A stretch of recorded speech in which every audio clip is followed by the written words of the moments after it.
So hello and welcome back to another edition of Simply a Woman. My name is Patience God's Will. If you're new on this channel, thank you so much for stopping by, and thank you so much to my old subscribers.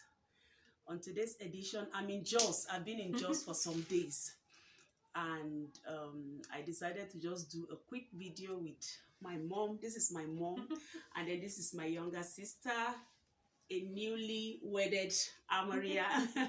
So we came visiting her in her home, and we just decided to do a quick video. I'd like you to like this video, like, comment, share, and let's keep it rolling. So what we would be talking about today is how to keep your relationship. We're just going to be sharing briefly how we're able to keep our relationship with God going in the times we're in. We all know that in the times we're in, so many things are happening. The love of many are waxing cold. But we're just quickly going to just give one or two tips on how we're able to keep our heads above waters, how we're able to keep our relationship going with God. So we'll start with mommy.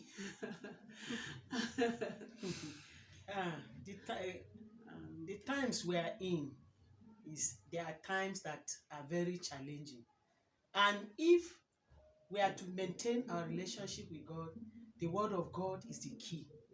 We must allow ourselves to always be in his presence. Our joy should not be determined by things that happen around us.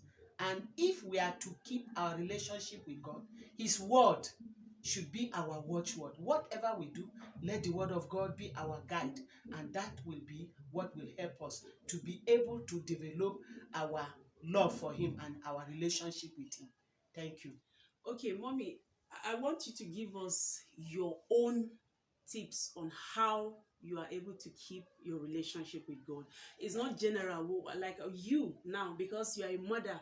You're a mother we've looked up to. I personally have looked up to you. I've learned a lot from you when it comes to spirituality and your work with God. So how do you keep your relationship with God fervent and zealous and burning, in the times you're in? When you wake up, I wake up early in the morning as a person. Before I will begin to enter into the hustle bustle of life, what I do is that immediately I wake up, I will pray. Then I read. Bible reading is a basic thing. Early in the morning will I seek him, and that has been anything that has been helping me to keep my relationship with him. Whatever happens in the course of the day, I make reference to what I have read from the word of God, and that keeps me going. It keeps me trusting him and believing that what he has said he will do, he will always do. Thank you. Wow, thank you so much, mommy. Thank you. So mama, this is Amaria. She actually got married December, so just few months into her marriage or the marital life, and she's actually a young lady that has challenged a lot of young ladies like her, and her life is actually a testimony. And I want her to quickly share with me how she's able to do it, or let her share with us how she's able to do it, how she's able to keep her relationship going with God. Okay, so hi viewers again. For me, I'll come in the aspects I feel youths understand. Yes, there's a lot of distraction, so to say. Technology is good, but it can be a distraction. So I decided to use technology to my advantage to know God. I know a lot of us, we've heard of audio Bible. Sometimes when I get so busy, I just play my audio Bible. At that time, it's not about how much I can take in, but the fact that the word of God is playing. Unconsciously, some words are coming in. Yes, and I also do that. Also, I use my phone like musically. I love music a lot, so I ensure that I keep throughout my phone. I keep only godly contents, Christian music, messages. Sometimes even when I'm at work in the office, I just play it. There is an atmosphere it creates, so it reminds me that God is there. Sometimes again during the day, sometimes when I notice I kind of, my mind flashes back to God, I do this concept of 1 minute prayer, 1 minute prayer here, 1 minute prayer here, 1 minute prayer there, maybe saving something and saving someone. So personally, these are some of my own tips, what helps me in my daily life. Wow, that's great. That's interesting. So we've had it all. Personally, for me, I believe in communication because I'm married, and one of the things I always insist on is communication. And most of us, we don't see it in the light of our relationship with God. We only see it in the light of, oh, my husband, my wife, and my children. But when it comes to communication, God is a being, isn't it? God is alive, so He wants communication. He wants you to communicate. You cannot just, okay, for example, you are with your husband. For example, now you are the newest the newest, at least in the family, newest couple in the family. For example, now you wake up in the morning and you don't tell your husband good morning.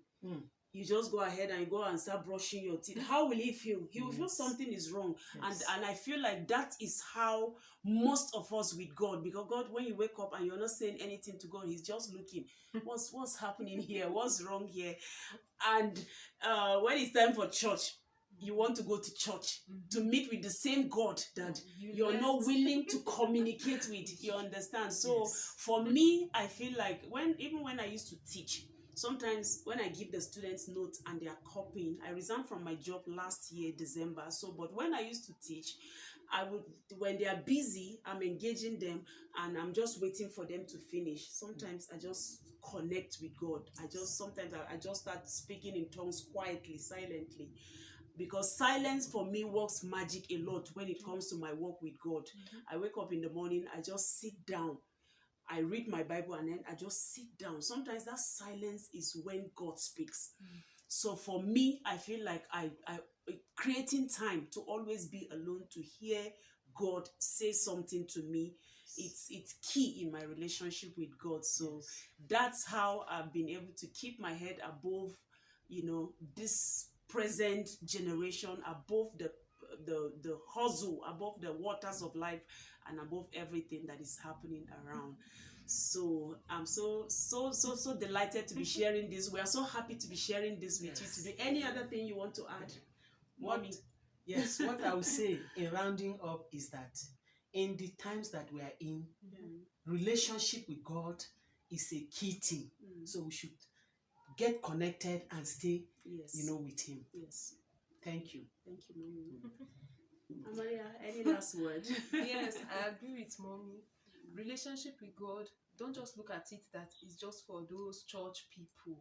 Relationship with God is a therapy against depression. Wow. Yes. Wow. Yes. Yes. Wow. It's a therapy against depression. Yes. I find that it's a therapy because even at my lowest point, when I talk with God and I just pour it out, it's not about whether He answers or not, but the fact that I have poured it out. And we all know that He hears us anytime we talk. And so yes. I would say it's a therapy. If you are not doing it, you are missing a lot.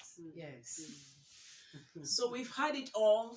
I want to encourage, if you're born again and you're listening to us, please have a relationship with God. You know that relationship is different from fellowship. Yes. We all have relationship with God. Yes. So when I say be born again, I want you to have a relationship with God. But fellowship is what children of God have with God every day, and you have to be intentional about fellowship with God. You have to be intentional about relating closely with Him.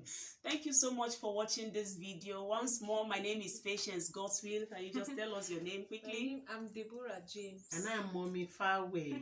Thank you so much.